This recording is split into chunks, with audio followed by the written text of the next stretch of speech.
Bonsoir à toutes et à tous. On va, avec l'aide de Dieu et votre permission, on va continuer. On va faire un résumé de ce dont on a parlé la dernière fois. Donc c'était une première partie, les paroles de Rabbi Nachman, qui a été tiré du Sefer Amidot, le livre des mesures, le livre des traits de caractère. Et ensuite, Rabbi Nathan, il a expliqué c'est une assez longue étude. Je ne sais pas si on va la terminer aujourd'hui. En tout cas, on va résumer déjà la première partie pour nous remettre dans le contexte. Donc, dans la première partie, on a découvert une idée extraordinaire, qu'en fait, chaque créature, chaque chose dans le monde existe grâce à son nom, en hébreu, puisque chaque lettre hébraïque, il y a dedans un pouvoir. Et ces noms, en fait, c'est des combinaisons de lettres qui portent l'énergie de la vie, de ce qui est créé. Et derrière chaque animal, derrière chaque plante, chaque pierre, chaque chose dans le monde se cache une intention divine qui est précise. Et donc Rabbi Nachman, il nous a appris que celui qui comprend ces secrets, celui qui pénètre la sagesse de la Torah, il peut même influencer la nature. Ça veut dire qu'il se projette au-dessus de la nature. Et donc on avait donné l'exemple de Daniel, qui s'est trouvé dans la fosse au lion, et qui a pu rester en vie parce qu'il connaissait la racine spirituelle de ces bêtes. C'est-à-dire toute l'intériorité, tout leur caractère, etc. Parce qu'il savait détecter à travers les lettres, les combinaisons des lettres, etc., quelle était la nature profonde de chaque de ces bêtes-là. Mais cette connaissance, elle ne doit pas rester dans la tête. On a expliqué qu'elle doit descendre dans le cœur, parce que celui qui sait profondément que tout vient de Dieu, que tout est dirigé à chaque instant par une providence divine, il peut surmonter toutes les épreuves et même adoucir ou annuler complètement les souffrances.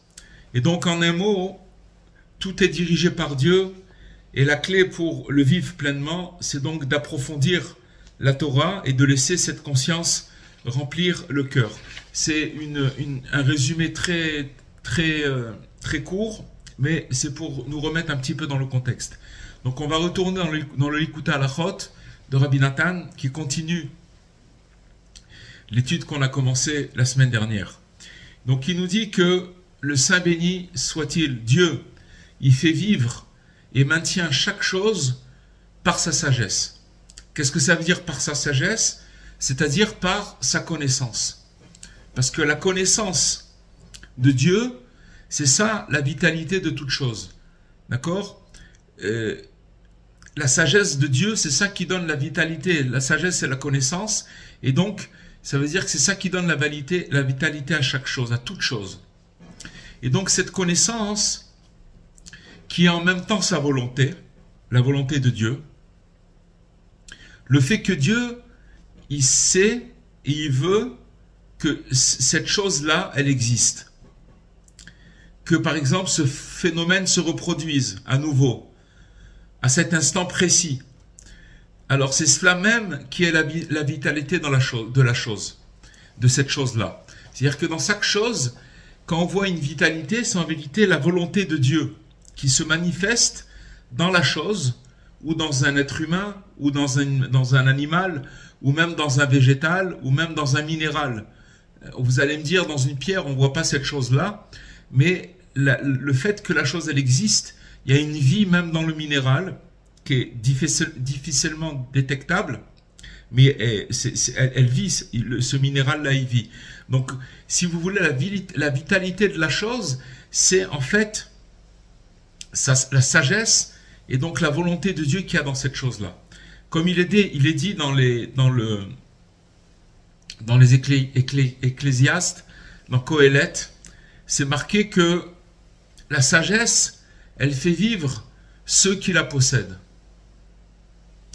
Ce qui fait vivre un objet, ou un animal, ou une situation, ou toute chose, c'est la sagesse. C'est-à-dire la connaissance de Dieu, du Dieu qui sait et veut que cela soit ainsi. C'est-à-dire la connaissance qu'il y a, si vous voulez, la sagesse qu'il y a dans chaque chose, dans chaque situation, c'est ça qui fait vivre la chose. Et en fait, c'est cette sagesse de Dieu. C'est ça qui fait vivre la chose. Et si Dieu ne le voulait pas, cela n'existerait tout simplement pas. il est écrit aussi dans les Proverbes, dans le Michelet, que Hachem, Dieu, par sa sagesse, il a fondé la terre et il a fermé les cieux par l'intelligence. Par sa connaissance, les abîmes se sont ouverts. Alors, ça c'est un passage où le roi Shlomo, le roi Salomon, il montre que le monde entier, il est construit et maintenu par la sagesse divine. Et en fait, c'est ça que Rabbi Nachman, notre maître, il a écrit, que la nature, ce qu'on a étudié dans le cours précédent, que la nature, elle agit selon la connaissance. C'est ça, c'est cette sagesse-là, puisque tout le monde, il est maintenu par la sagesse de Dieu, la sagesse divine. En fait, si on veut savoir la vérité, c'est que la nature, elle est incluse dans la connaissance divine. Qu'est-ce que ça signifie que la nature, elle est incluse dans la connaissance divine? Ça veut dire que rien n'en sort jamais. C'est-à-dire qu'en fait, ce que nous on croit qui est la nature, en vérité, c'est la volonté de Dieu que ce soit comme ça. Et elle n'échappe jamais du contrôle de la volonté de Dieu. Jamais, si vous voulez, cette nature, elle échappe au contrôle de Dieu. Et en fait, c'est ça la connaissance. Le fait que tout est exactement comme Dieu veut que ce soit. Et donc, elle est sous la main de la connaissance. Ça veut dire que, on parle de la nature. Ça veut dire que la nature, elle est complètement contrôlée par la connaissance. Et c'est cette connaissance qui sait et veut que les choses soient telles qu'elles soient. C'est-à-dire que maintenant, alors, en fait, parce qu'elle veut, cette connaissance, parce qu'elle veut que ce soit ainsi, alors c'est ça qui se produit. Qu'est-ce que ça veut dire? C'est-à-dire que la vitalité et l'existence et la conduite de la nature, pour toute chose qu'il y a dans ce monde, ils proviennent de la connaissance. C'est la sagesse et la compréhension du Créateur qui fait que cette connaissance, elle existe, et qui fait que chaque chose, elle reçoit sa vitalité de cette connaissance, de cette volonté de Dieu. Et donc sa sagesse et sa connaissance, le fait que Dieu y veut, en fait, comme on avait expliqué, Dieu y voit tout le film du début jusqu'à la fin en un seul regard. En fait, en une seule mémoire. Et il veut que cela soit ainsi, et c'est cela qui permet que la chose d'exister. Donc, c'est lui, Dieu, qui dirige toutes choses par sa sagesse. Comme c'est marqué dans les Téhilim, dans les psaumes de David, tu les as tous faits avec sagesse, toutes les choses. Et donc maintenant, le véritable tzaddik, qui est comme Daniel, et qui n'a, Daniel, je vous rappelle que c'est celui qui est rentré dans la fosse au lion, et qui a aucun secret qui ne lui échappe, qui lui sont cachés. Donc maintenant, quand Rabbi Nachman il nous dit ça, c'est-à-dire qu'en vérité, c'est un exemple de ce tzaddik véritable. Et c'est pour ça que Rabbi Nachman, il a choisi l'image du lion, pour qu'on comprenne le phénomène de Daniel. Parce que si un être humain, il arrive à dominer une bête féroce, ça veut dire qu'il y a quelque chose, il faut l'expliquer. Et donc, qu'est-ce que ça veut dire qu'il n'a aucun secret qui lui sont cachés à Daniel? Ça veut dire qu'il n'y avait pour lui aucun mystère qui lui échappait, y compris le futur. Parce qu'il faut savoir que on avait dit déjà qu'il existe un voile qui nous cache l'avenir. On ne peut pas voir l'avenir, on ne sait pas ce qui va se passer dans une heure, même dans un quart d'heure, on ne sait pas. À plus forte raison, dans un mois, dans un an, dans 1000 ans, on ne sait pas ce qui va se passer. Mais en fait, ce voile-là, il ne cache pas l'avenir à tout le monde. C'est-à-dire qu'il y a des gens qui ont accès, et pour ceux qui en ont besoin, alors ce voile-là, il est enlevé. Et donc, celui qui n'a pas besoin de ce voile, il voit le futur. Et en fait, c'est ce qu'on appelle un prophète. En fait, un prophète, c'est quelqu'un qui voit l'avenir comme nous, on voit difficilement le présent. Même le présent, on n'arrive pas à le déchiffrer, on n'arrive pas à l'expliquer. Donc, à plus forcément l'avenir, puisqu'on ne sait pas ce qui va se passer. Mais le prophète, il a accès à cet endroit et il arrive à voir qu'est-ce qui va se passer, il voit l'avenir. Et donc, la conscience profonde, ce qu'on appelle le da'at, la conscience de ce prophète, du prophète, elle est celle de ce sage-là. De ce sage-là, ça veut dire le sage qui est Daniel. Et donc, cette sagesse-là, elle est en fait, excusez-moi, ce sage-là, dont on a parlé maintenant de Daniel, il est inclus dans la connaissance de Dieu.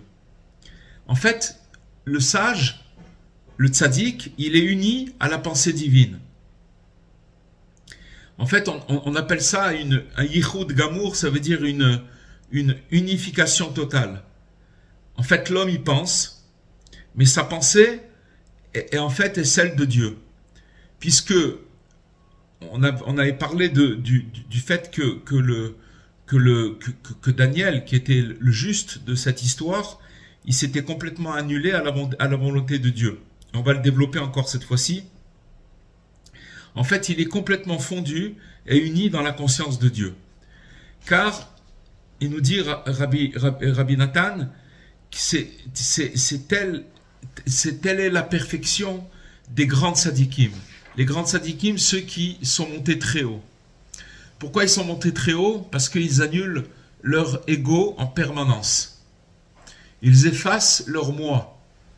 Ça veut dire que il faut savoir que l'ego, c'est lui qui invente les théories. C'est lui qui crée des illusions, des fantasmes.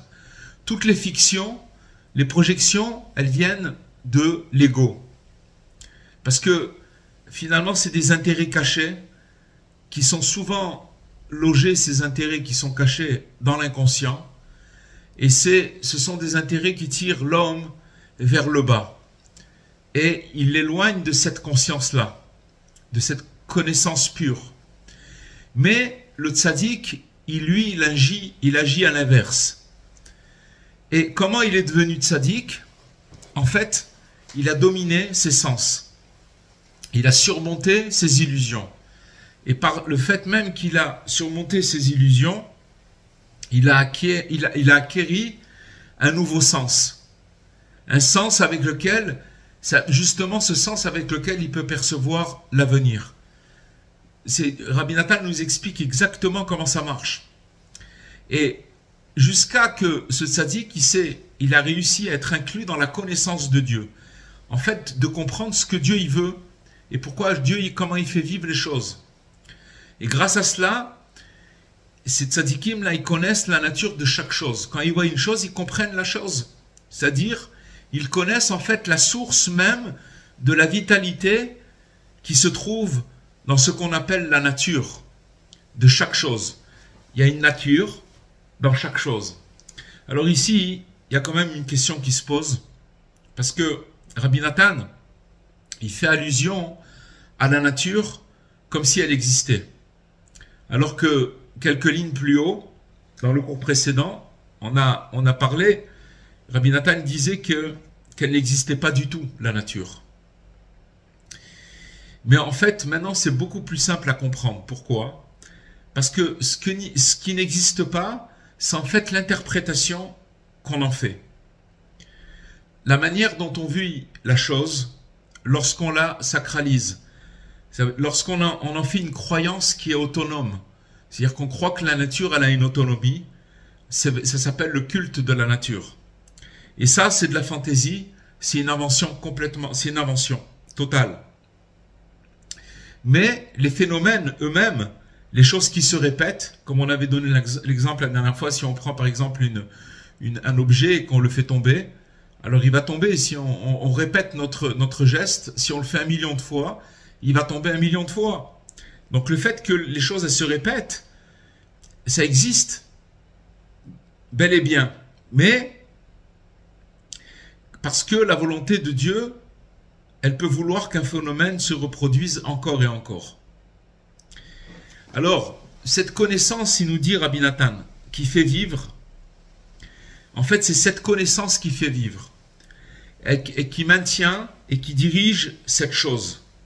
Et alors, bien sûr, selon la mesure de sa connaissance, le monde, de sa connaissance, on parle du juste, le monde se soumet et se place sous sa domination. Donc, comme le tzaddik, il domine, il règne et il domine par la connaissance du Créateur. Et donc, encore une fois, il faut préciser que la connaissance du tzaddik, elle n'est pas une connaissance scientifique. Ce n'est pas une connaissance qui est théorique du tout, mais c'est une connaissance qui est descendue jusqu'au fond du cœur. Comme on a expliqué aussi la dernière fois, que quand on sait quelque chose, on peut le savoir dans sa tête, mais le savoir, ça s'appelle le mettre, de le faire descendre dans son cœur. Et donc cette connaissance que le tzaddik il a acquis, et qui gouverne toutes ses émotions et toutes ses réactions. Et maintenant, si on veut savoir si cette connaissance est vraiment entrée dans le cœur, on peut tout de suite le vérifier très rapidement. On n'a qu'à regarder comment il réagit face à une humiliation. Si vous prenez quelqu'un qui domine ses réactions, eh bien regardez comment il réagit devant une humiliation ou alors s'il se trouve devant une perturbation. On verra tout de suite, aussitôt, la mesure de sa connaissance. Parce que le tzaddik, à ce niveau-là, s'il subit une humiliation ou une perturbation, à ce niveau-là, il ne subit plus la réalité, mais il faut savoir qu'il la domine. Et maintenant, c'est ça qui est écrit dans le livre de Daniel. Qu'en fait, il dit, Daniel, il a écrit, mon Dieu a envoyé son ange. D'accord? C'est dans un verset, le verset numéro 6, dans Daniel, il dit que Dieu, il a envoyé son ange et il a fermé la gueule des lions. Et ils ne m'ont pas fait de mal. C'est ça qu'il écrit Daniel. Donc maintenant, il faut savoir que Dieu, il a envoyé des anges pour fermer la bouche, la gueule des lions. Maintenant, on ne sait pas exactement ce que sont les anges. Mais ce que nous savons, c'est que ce sont des forces, c'est des énergies que Dieu il active dans l'univers pour accomplir des actions précises. On sait que chaque ange, il a une fonction propre, une mission spécifique. Et là, les anges ont été envoyés pour fermer la gueule des lions. Donc, comme c'est écrit, les sages ils nous disent dans le traité, dans la Gemara, dans Brachot, il dit qu'il n'y a pas un seul grain d'herbe qui naît dans le firmament, c'est-à-dire qu'il n'est pas dans le firmament une force qui le frappe et lui dit « grandis ». Ça veut dire quoi? C'est-à-dire que maintenant quand on voit une herbe, si elle existe, et ce qui la fait grandir, le Talmud il nous explique, il nous dit que il y a un mazal, il y a une force qui dit de grandir à cette herbe. Imaginez-vous que maintenant quand vous allez sur je sais pas moi, dans un champ où il y a des herbes, où il y a des fleurs, où il y a toutes sortes de végétaux, il faut savoir que chaque herbe, elle a son ange qui est préposé à l'herbe et qui la fait grandir. Donc, ça veut dire que chaque chose ici-bas, elle est animée par une force spirituelle spécifique qui la fait grandir, qui la fait vivre et qui la fait se maintenir. Donc, à plus forte raison, les animaux, tous les animaux, qui sont bien plus élevés que les plantes, que chaque créature est une création à part entière, et chaque espèce, que ce soit du bétail ou que ce soit un animal sauvage ou des oiseaux, et bien sûr qu'ils ont un ange et une force spirituelle qui lui sont assignés, chargés de la faire exister et de la maintenir. Donc c'est une chose qu'il faut savoir, c'est très important pour la suite du développement de l'exposé de Rabbi Nathan. Mais en vérité, qu'est-ce que ça veut dire quand on dit que, tout à l'heure on a dit que les animaux ils sont plus élevés que les plantes. En vérité, qu'est-ce que ça veut dire plus élevé? Qu'est-ce que ça veut dire une créature qui est plus haute? En vérité, ça veut dire un niveau de révélation. Que, en fait, le niveau de révélation divine que l'on peut percevoir dans une créature donnée, alors c'est cela qui détermine son rang spirituel. Par exemple, si on prend l'exemple d'une pierre,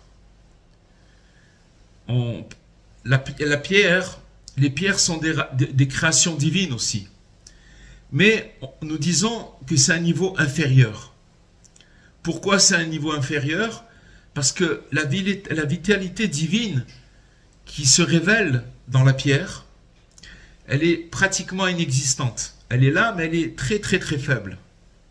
Et elle peut être perçue par ceux qui creusent profondément, mais pour la plupart d'entre nous, on ne reçoit aucun message évident d'une pierre. Je vais faire une petite parenthèse pour raconter une petite histoire du Baal Shem Tov. Une fois le Baal Shem Tov, il s'est retrouvé en chemin, il avait besoin de manger du pain, et donc il avait besoin de se laver les mains pour manger son morceau de pain. Et il n'y avait pas d'eau. Et il a été obligé de rebrousser chemin, de faire un détour pour trouver de l'eau, pour se laver les mains. Et à un moment, il s'est retrouvé, il a trouvé l'eau, et puis il s'est retrouvé, il s'est lavé les mains, il a fait la bénédiction des mains, de Netilat Yadayim, des ablutions des mains. Et qu'est-ce qui s'est passé? C'est qu'il s'est assis sur une pierre. Et en faisant la bénédiction, il a élevé l'étincelle qu'il y avait dans cette pierre. Ça veut dire que maintenant, il a libéré cette étincelle. En vérité, Dieu, il avait fait en sorte qu'il se retrouve, le Baal Shem Tov, dans tel endroit pour pouvoir libérer cette étincelle qu'il y avait dans la pierre. Donc ça, c'était juste une parenthèse. Mais maintenant, si on prend le cas de une plante, en revanche, c'est déjà un niveau plus élevé de révélation. Pourquoi? Parce qu'on voit que dans la plante, il y a une croissance, il y a du mouvement et plus de force vitale qui se manifeste. Par exemple, un animal, encore plus, et l'homme, plus que tous les autres. Donc l'homme, c'est si vous voulez, la révélation qu'il y a de la divinité, elle est plus élevée que tout ce qui existe sur Terre. Et donc à chaque détail, à chaque créature, il y a un ange. Par exemple, chaque fleur a son propre ange. Et Dieu,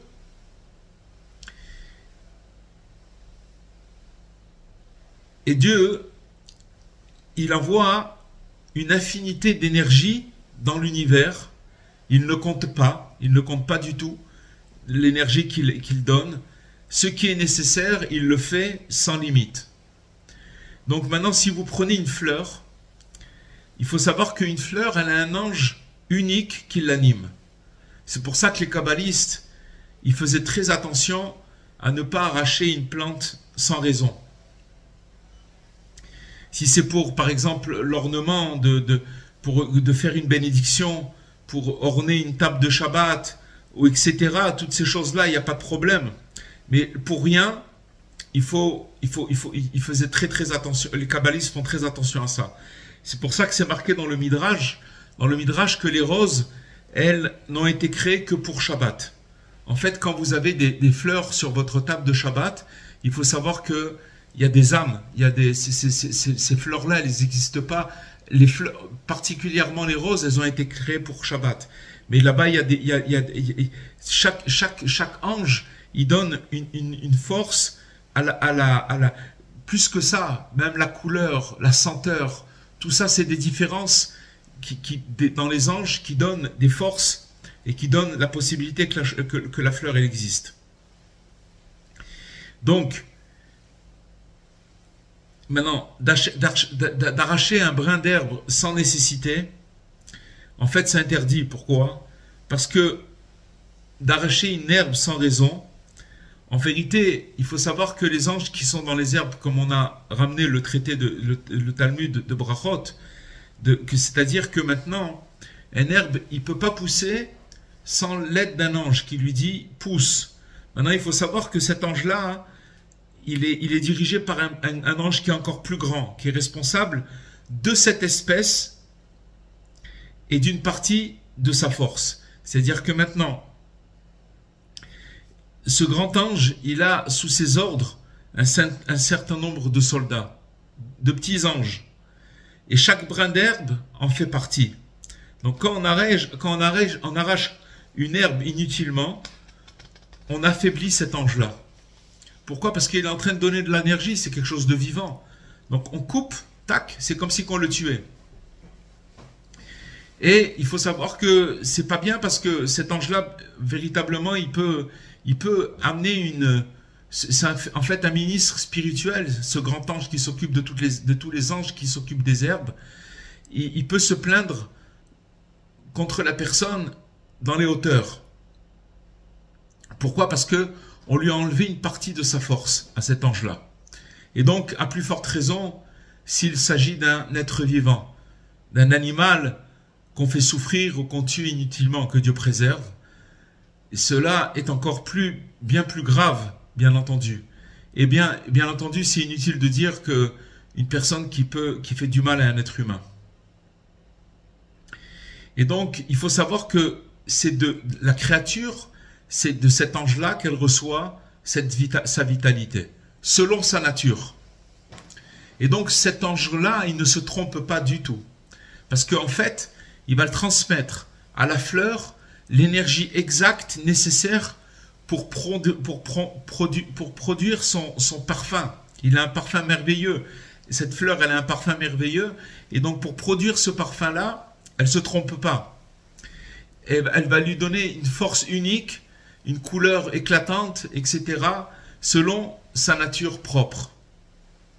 Et donc, on va comprendre, par ce qu'on vient de dire maintenant, il nous dit Rabbi Nathan, que la nature de chaque chose est dirigée par l'ange qui lui est assigné. Mais cet ange, il faut savoir qu'il n'est pas du tout autonome. Puisque un ange, c'est un émissaire, c'est un envoyé. Parce que quand on dit le mot malach, ange, ça veut dire justement un messager, un envoyé. Il faut savoir qu'un envoyé, il n'agit pas de lui-même. Il est entièrement soumis à celui qui l'envoie. Donc l'ange n'est qu'un messager. Et c'est pour ça que ce qui a marqué dans certains livres, que le mot Elohim, Elohim ça veut dire c'est un des attributs de Dieu, un des noms de Dieu, il a pour valeur numérique le Teva, la nature. Parce que des fois, le mot Elohim, il fait parfois référence à un ange, comme ce qu'on le retrouve dans le Tanakh, dans des versets du Tanakh. Et donc, dans de nombreux endroits aussi, le mot Elohim, il est utilisé à la place du nom de Dieu. Il a plusieurs fonctions. Mais aussi, il est utilisé pour désigner un ange. Ou aussi, des fois, un juge humain. C'est donc un mot qui a un usage multiple, d'accord, qui est polyvalent. Et il y a aussi un quatrième usage, celui des dieux Elohim Acherim, ça veut dire des dieux étrangers, dans le sens d'idole, de statue ou de culte étranger. Donc il nous dit Rabbi Nathan, lorsque la nature elle est dirigée par un ange chargé de chaque chose pour la conduire selon la nature particulière de cette chose, et donc il faut savoir que les anges, ce sont des êtres de pensée pure, comme on nous l'a enseigné. En fait, les anges, ce sont des intellects. Ils ont une pensée. Ils ont une pensée, c'est en fait des condensations de sagesse. Un ange, c'est comme un programme qui a une vie, qui est capable de donner, de faire juste sa mission, mais il va avoir la force de la faire et c'est de la sagesse divine. Et donc ils sont constitués d'une intelligence qui est pure. Et donc c'est marqué dans le Midrash une parole qui est très très étonnante, elle est stupéfiante. C'est marqué que si tous les sages du monde, depuis la création, on parle des vrais sages,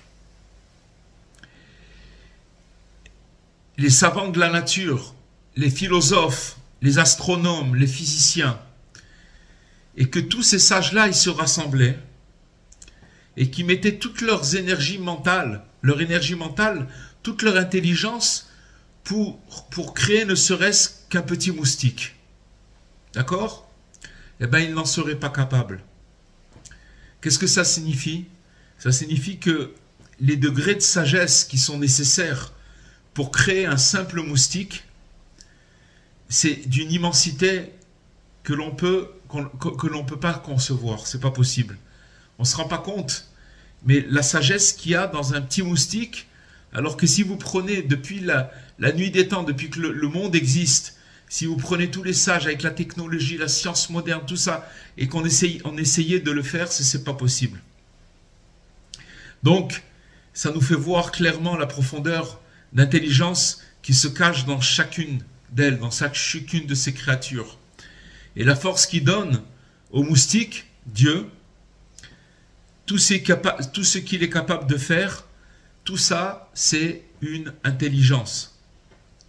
C'est une invention de sagesse pure. C'est une sagesse divine.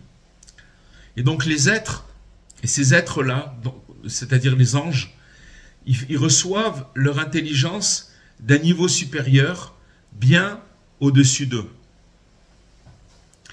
Donc il y a une intelligence qui est simple.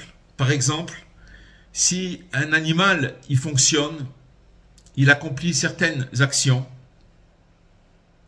donc ça demande une certaine intelligence pour faire activer l'animal qui bouge d'un endroit à un autre, mais ça s'appelle une intelligence qui est simple.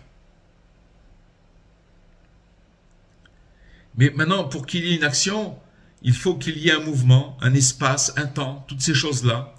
Il faut que cette condition, toutes certaines conditions, elles soient réunies. Donc c'est ce qu'on appelle une intelligence simple. C'est un fonctionnement extérieur de base. Mais pourquoi c'est comme ça? Pourquoi ça marche comme ça? Maintenant, il y a encore une autre, il faut poser la question. Pourquoi le moustique il va piquer et la mouche, elle va pas piquer? Pourquoi la mouche elle est insupportable, elle vient toujours embêter, et que vraiment c'est insupportable parce qu'elle vient embêter, on a beau la chasser et elle revient, alors que le moustique, il est un peu moins embêtant. Il vient, il va peut-être piquer, mais pas autant que la mouche. Et tout cela, ça révèle des niveaux d'intelligence très élevés, des intelligences supérieures, extrêmement profondes. C'est pour ça, il nous dit, Rabbi Nathan, jusqu'à que son unité, la unité de Dieu, là où tout est uni, n'a aucune différence. Ça veut dire qu'en fait, si on remonte et on arrive jusqu'à Dieu, alors toutes les différences qu'il y a dans ce monde, dans leur racine, elle est un. Parce qu'au bout du compte, l'intelligence du moustique, celle de la mouche, celle de la fleur et celle de toute chose, elles se rejoignent à mesure qu'on monte dans les niveaux supérieurs. Tout se relie, tout se connecte, tout s'unit, jusqu'à ce que tout ne soit qu'un seul et même flux de conscience. Ça veut dire un seul esprit, qui en fait, cet esprit-là, il agit simultanément sur toutes les choses, à travers tous les temps, toute l'histoire. Le passé, le futur, c'est une seule pensée, c'est un seul esprit, c'est une seule unité. Donc, de même, le tzaddik, lui est plus élevé que les anges. Le tzaddik, il a dépassé les anges, parce que même à propos des anges, il est écrit que les créatures, ces anges-là, ils allaient et revenaient. C'est-à-dire qu'elles montent, les anges y montent et ils descendent à chaque fois. Pourquoi? Parce que quand ils montent, quand ils descendent, c'est pour faire leur mission, et quand ils remontent, c'est pour puiser leur vitalité, leur conscience.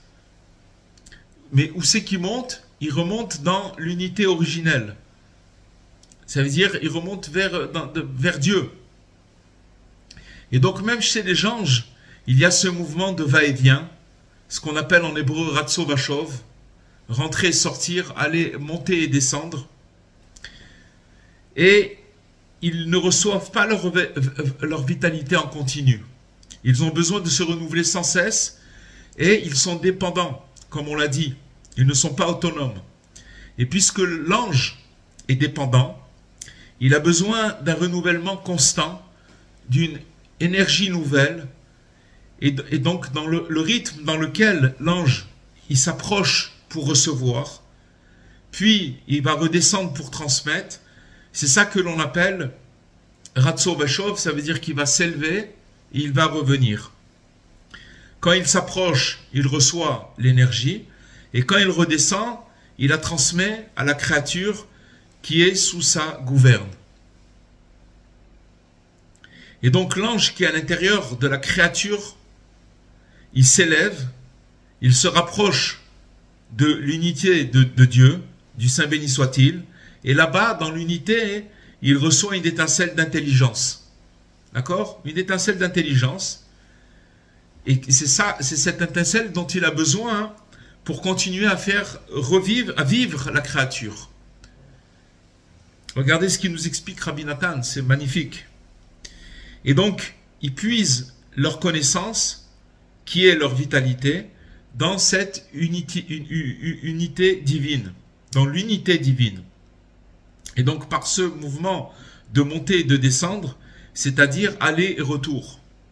Et donc, cette connaissance qui est vivante, qu'ils reçoivent, elle n'est pas transmise d'un seul trait en continu. Car si c'était le cas, ils seraient complètement absorbés et annulés dans l'infini. C'est-à-dire qu'ils retourneraient à leur source. Et cela, s'ils retournaient à leur source, ça annulerait leur existence distincte. Et ça, c'est pas le but. C'est-à-dire que si, quand ils reviennent vers la source pour prendre la vitalité, en fait leur programme pour pouvoir après la transmettre aux choses sur lesquelles elles règnent, ces anges-là, alors ils sont obligés de se rapprocher, mais avec une distance. Donc, le Dieu, il veut que le monde il existe. Et il veut aussi qu'il y ait un maintien de la création. Alors, pour que ce maintien il soit possible, il faut une retraite partielle, c'est-à-dire que un mouvement de retour. Les anges qui sont des énergies spirituelles, ils reviennent en arrière pour pouvoir redescendre et transmettre cette vitalité aux créatures. Et donc par cela, ils font vivre et dirigent chaque chose dont ils ont la charge. Ils influencent les créatures en fait. Ils transmettent la vitalité et ils gouvernent tout ce sur quoi ils ont autorité. Mais il faut savoir, il nous dit Rabbi Nathan, c'est quelque chose de connu, que les anges, ils ne possèdent pas de libre arbitre. On a dit déjà que les anges sont inclus dans la connaissance, dans cette connaissance divine. Mais ce n'est pas seulement qu'ils y sont inclus, ils sont entièrement connaissance.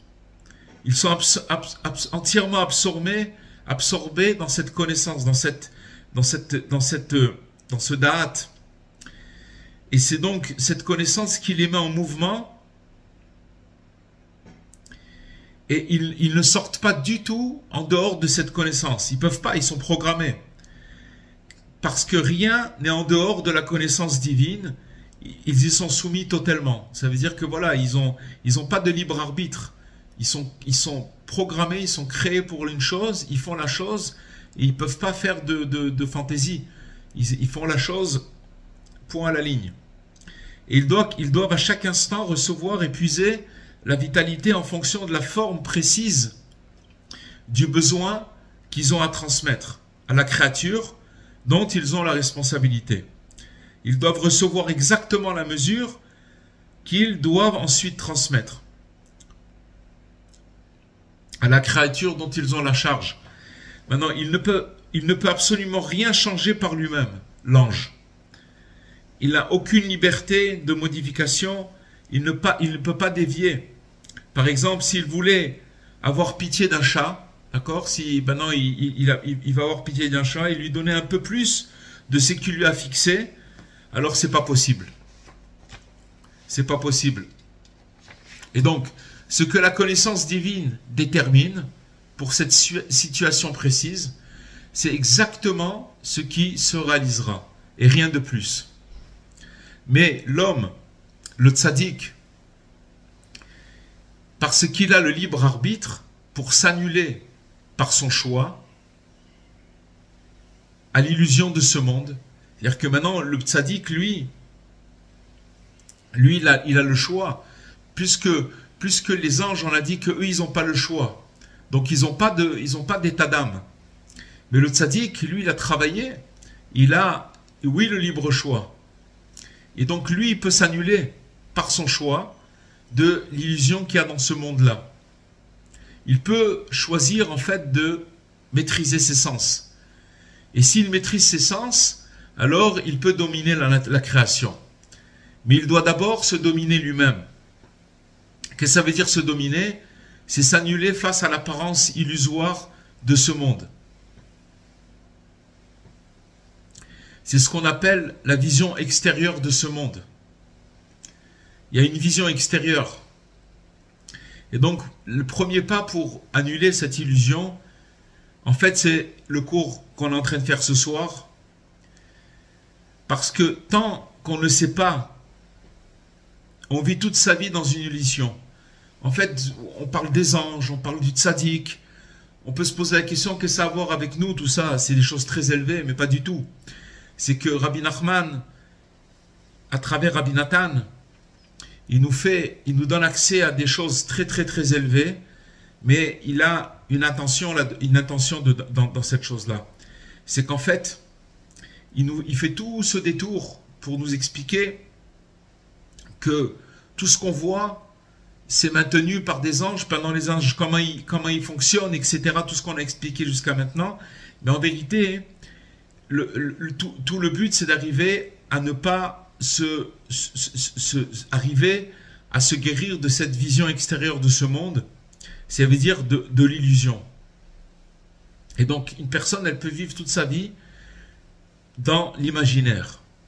Mais si la personne, elle sait, alors il y a une chance. Il a une chance. C'est pas facile, c'est même peut-être très difficile, mais il y a une chance, parce qu'il y a 2 degrés. Parce qu'on l'a vu déjà, par exemple, si on prend ce qui s'est passé pendant la Shoah, parce que la différence qu'il y avait entre ceux qui croyaient et ceux qui ne croyaient pas dans ces épreuves, c'est la différence entre le jour et la nuit. Il y a des gens qui sont passés par des épreuves terribles, on ne peut même pas imaginer ce que c'est, quand ils étaient à Auschwitz, et qui sont le fait qu'ils croyaient aux épreuves, et d'autres qui ne croyaient pas aux épreuves, ils se sont fait casser, c'est la différence entre le jour et la nuit. Il n'y a aucune comparaison possible. Dans la Emouna, dans la foi, il y a des milliards et des milliards de degrés. Ce n'est pas si simple de croire ou de ne pas croire. Parce qu'il y a une infinité de niveaux. Mais en fait, tout dépend du degré de foi que la personne elle a. Et surtout de la foi qu'on étudie ce soir. La foi que la nature n'existe pas du tout. Quand une personne elle sait que la nature elle n'existe pas, il est libéré, c'est-à-dire qu'il rentre dans une connaissance, il rentre, on essaie de le comprendre, on essaie de l'étudier ce soir, alors ça n'a rien à voir du tout. Qu'en fait, qu'il n'y a que la volonté de Dieu dans chaque chose, à chaque instant. Que ça veut dire qu'il y a la volonté de Dieu à chaque chose, dans chaque chose et dans chaque instant. Plus tu crois en ça, avec le cœur, et plus on est capable de dominer les situations. Parce qu'en fait, n'importe quel événement qui peut se passer, n'importe quelle chose qu'on voit autour de nous, quand on a conscience que maintenant tout ce qui se passe au millimètre, c'est la volonté de Dieu, c'est quelque chose qui nous donne la possibilité de dominer les situations. Alors, si on est mis à l'épreuve et qu'on tient bon, alors c'est simple. On a expliqué le processus, il est très simple. Ça ne veut pas dire que c'est facile.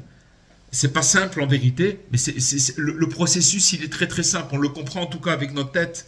Mais comme on l'a dit précédemment, il faut le rentrer dans notre cœur. Alors, on voit que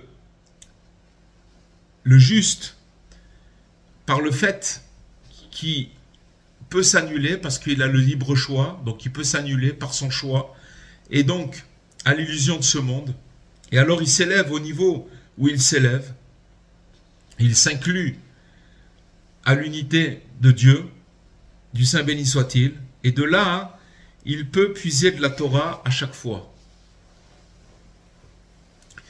Ça veut dire que l'ange aussi, il s'élève et il reçoit une énergie.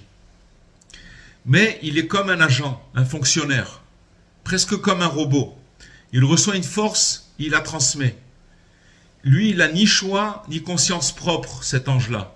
Mais l'homme qui possède le libre arbitre, parce qu'il a su maîtriser ses sens, il a su se dominer, se soumettre à la vérité, et vaincre la nature qu'il a en lui.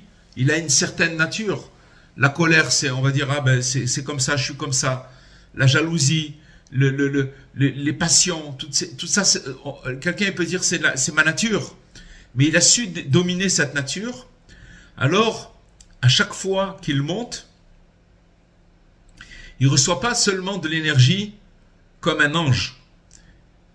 Vous comprenez? C'est-à-dire que l'ange, lui, il fait sa mission, après il remonte, il reçoit encore de l'énergie pour continuer à alimenter les choses sur lesquelles il est préposé. Mais un homme qui se domine, il reçoit de la Torah. Qu'est-ce que ça veut dire qu'il reçoit de la Torah? Ça veut dire qu'il reçoit une lumière intérieure. Il reçoit une compréhension qui est vivante, une sagesse nouvelle. Il ne va pas recevoir une idée théorique. Ce n'est pas une idée théorique qu'il reçoit, mais il va recevoir une idée qui va l'éclairer, qui va toucher son cœur et qui va transformer son regard et sa façon d'agir. En fait, ça veut dire une Torah, par le fait qu'il sait dominer. Quand on parle de domination, vous savez, on parle de domination, c'est des petits efforts. On ne parle pas maintenant de grandes choses. Rabbeinu, il a dit, Rabbi Nachman, un tout petit peu, c'est bien. C'est-à-dire que quand une personne, elle va, combien on a parlé dans l'enseignement de Rabbi Nachman, qui dit que même un cheveu, combien c'est important. Dans la mesure où il va se dominer, il va recevoir un enseignement qui va devenir vivant en lui. En fait, ça va rentrer dans son cœur et ça va être une partie de lui. C'est une énergie qui va rentrer en lui parce que il est devenu transparent à la volonté divine.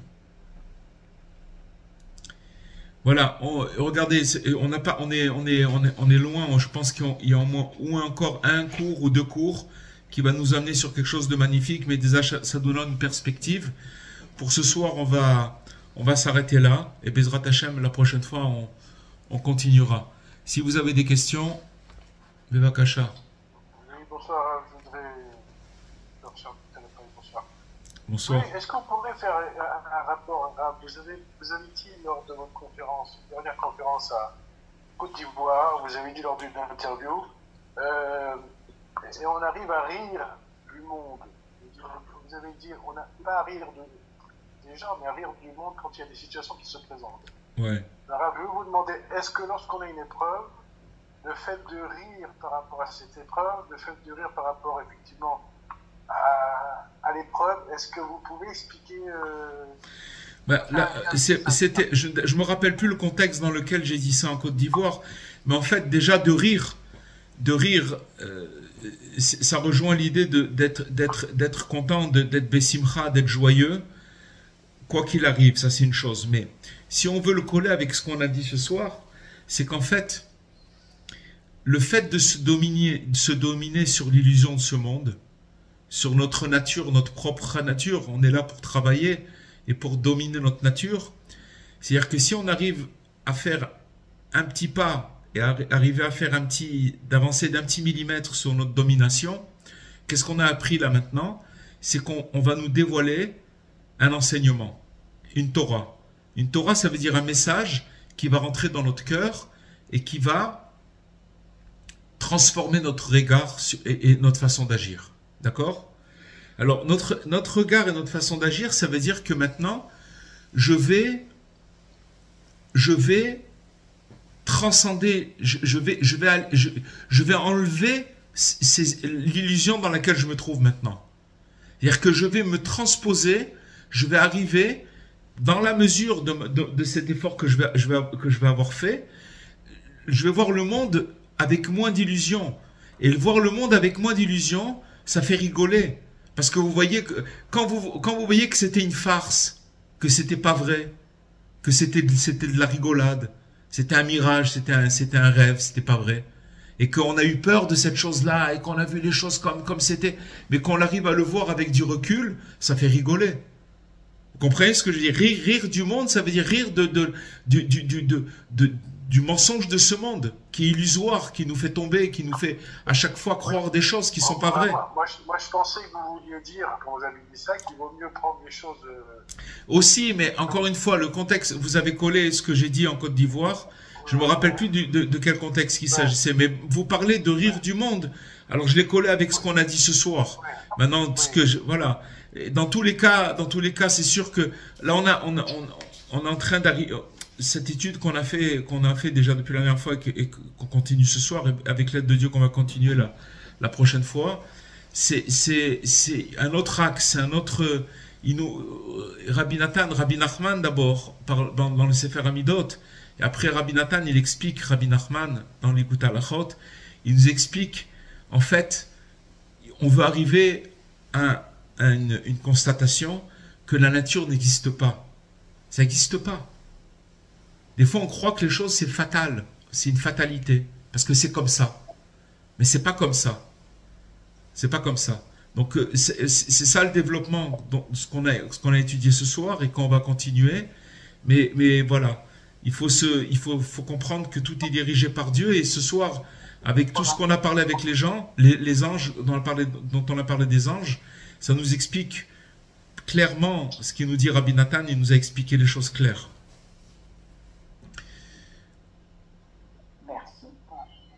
Pardon, Ravi Nicoé. Vous avez parlé d'intérêt caché. Je n'ai pas compris. On a parlé tout à l'heure de pourquoi le tzaddik il s'est élevé, il est devenu tzaddik, parce qu'il a annulé son ego. Je vous explique, je vous donne un exemple concret. Imaginez-vous maintenant quelqu'un qui nous blesse. Ok? Qu'est-ce qui nous blesse? Pourquoi on est blessé quand quelqu'un il nous dit quelque chose et que on peut se le répéter dans la tête, voilà comment il m'a parlé, qu'est-ce qu'il a dit, etc., etc., d'accord? Et ça peut aller très loin, d'accord? Qu'est-ce qui se passe dans la tête? En vérité, c'est l'ego de la personne. D'accord? C'est son ego qui a été touché. Or, cet ego-là, notre vie sur ce monde, il faut se débarrasser de cet ego parce que cet ego-là, il a des intérêts qui sont très très bas. Quelqu'un, il peut rester sur ses principes toute une vie, parce que c'est comme ça, Mais en vérité, c'est pas lui, c'est son ego. Puis après, il peut se rendre compte pendant 10 ans, il a été fâché, ou 20 ans, ou je sais pas quoi, et qu'en vérité, c'est du vent. Donc c'est l'ego. Vous comprenez ce que je veux dire? Les intérêts cachés, et qui sont très bas, c'est-à-dire que maintenant, ils sont dans notre subconscient. C'est-à-dire que l'ego, il joue, il nous donne des vraies raisons. Ah, mais regarde, des trucs, tata, et tata. Mais en vérité, c'est complètement, c'est pas vrai. Donc c'est ça les intérêts. Vous avez compris ce que je veux dire? D'accord. Ok. Voilà. Mais l'ego, c'est une partie de sa conscience. Hein. Oui, alors. Et alors, alors c'est une partie de sa conscience. Si dans sa conscience il a quelque chose de négatif, et alors qu'est-ce qu'il va faire avec? Bien sûr, mais il faut limiter. Maintenant, le tzaddik, comme on a dit ce soir, le tzaddik, lui, il a annulé son ego. C'est-à-dire que maintenant, il vit plus par rapport à ses émotions à lui personnelles. Il l'a complètement enlevé, et c'est ça un homme, il doit aspirer à ça. Un être, pourquoi il doit aspirer à ça? Parce que vaut mieux s'en débarrasser avant de quitter cette terre. Vaut mieux. Parce que c'est quelque chose qui n'existe pas. C'est imaginaire. Mais c'est difficile de décoller. C'est difficile parce qu'on est dans le voilà. Ça aussi, c'est ça qui fait partie, c'est ça qu'on appelle la nature. La personne dit, ah, mais moi je suis comme ça. C'est ma nature, je suis comme ça. Reste avec ta nature. C'est bien. Mais Rav Eli Cohen, si j'ose dire, la nature, on peut la travailler? Ben, c'est ce qu'on a parlé ce soir, qu'il n'y a pas de nature. Il n'y a pas de nature. Ça n'existe pas. Voilà. Bien sûr qu'on la travaille. La travailler, ça veut dire se dominer. Maintenant, il me vient, par exemple, je vous donne un exemple peut-être plus général. Imaginez quelqu'un qui a un problème avec un aliment, il peut pas, il est addict à un aliment, je sais pas, il est addict au chocolat ou il est addict à autre chose. Et que maintenant il peut pas. Maintenant se contrôler, ça veut dire de dire bon, alors j'ai envie de manger maintenant, mais non, je le mange pas. À ce moment-là, quand il va pas le manger, pourquoi il le mange pas? Parce que il sait très bien que quand il le mange, ça lui fait du mal. C'est mauvais pour lui, c'est pas bon. Donc ça veut dire que maintenant il se contrôle. Maintenant ce contrôle-là, qu'est-ce que ça va lui amener? Ça va lui amener une connaissance divine. C'est-à-dire que maintenant il va déclencher une énergie qui vont lui amener, qui vont transformer son regard et sa façon d'agir. Même si après il retombe, mais c'est pour ça que Rabbi Nachman dit il faut se relever, recommencer. Vous comprenez? Mais tous ces efforts-là, on a parlé de quelque chose de simple, mais il y a des choses à l'intérieur de nous-mêmes, c'est très compliqué. Voilà. Bezrat Hashem. C'est marrant ce que vous dites, parce que aujourd'hui j'ai fait mes courses, et en fait je voulais acheter de la pâte à tartiner, par gourmandise en fait. Je l'ai mis dans le caddie, et après je me suis dit non. Hachem, il veut pas ça. Alors, regardez, ce que vous dites là, c'est magnifique parce que, en fait, quand vous avez compris quelle est la volonté de Dieu, est-ce que Dieu, il veut que je mange du chocolat ou de la pâte à tartiner parce que, en fait, c'est mon ventre qui veut, c'est pas. Mais Dieu, est-ce qu'il veut ça? Je sais que c'est pas bien pour moi. Alors, quand vous avez pris la pâte à tartiner, vous l'avez mis dans le rayon, vous avez fait la volonté de Dieu. Alors, quand vous avez fait cette volonté de Dieu, automatiquement, on vous révèle un enseignement. C'est quoi un enseignement? On commence à vous donner une nouvelle sagesse, une nouvelle compréhension, une nouvelle lumière intérieure. Ça éveille des choses en nous. On commence ça transforme notre regard. D'abord, il y a une satisfaction parce que je vais vous dire une chose. Quand on achète un pot de trucs à tartiner ou du chocolat et qu'on se le baffe, ok, on n'est pas content de nous. Non. Or que quand on a fait ça, on a une satisfaction, on est content de nous, on est fier de nous. Cette fierté-là, c'est une grandeur, mais elle change le regard, elle change quelque chose en nous. Vous avez dit juste que il valait mieux qu'on se débarrasse de l'ego dans ce monde-là. Est-ce que ça veut dire que dans le Olam Haba, Bezrat Hashem, il n'y aura plus d'ego? Non, ça veut dire que quelqu'un qui part avec son ego, le pauvre, c'est terrible. Bien sûr qu'il souffre. Bien sûr qu'il souffre. L'ego, c'est une horreur. En fait, il faut faire la paix avec soi-même. Exactement. Avec soi-même, avec les autres, avec le monde, avec tout le monde. avec voilà, exactement. D'abord avec soi-même, et puis quand on l'a fait avec soi-même, en général, avec les autres aussi, ça va de soi. Bezrat Hashem, les amis. Rav, excusez-moi, je voulais savoir une chose. Vous avez dit que chaque fleur, chaque partie de la nature, des animaux ont un ange. Et alors, aussi nous avons un ange qui nous accompagne tout le temps. On a tous des anges qui nous accompagnent. Bien sûr. Bien sûr, tout le monde, tout le monde. Tout le monde, ça veut dire l'énergie, le Talmud, comme on a dit, il n'y a pas une herbe qui ne reçoit pas une force, une énergie qui lui dit de grandir. C'est-à-dire ça vient d'un ange. Donc maintenant, ça c'est pour, si c'est pour le végétal, le minéral, à plus forte raison pour nous. C'est-à-dire que pour nous, êtres humains. Tous, merci, vous êtes... Shavuot, Chag Sameach, une bonne fête de Shavuot, qu'on puisse avoir le mérite de recevoir la Torah de nouveau, une nouvelle Torah, des nouvelles indications, comment on va faire pour la suite. Bezrat Hashem. À très bientôt, au revoir.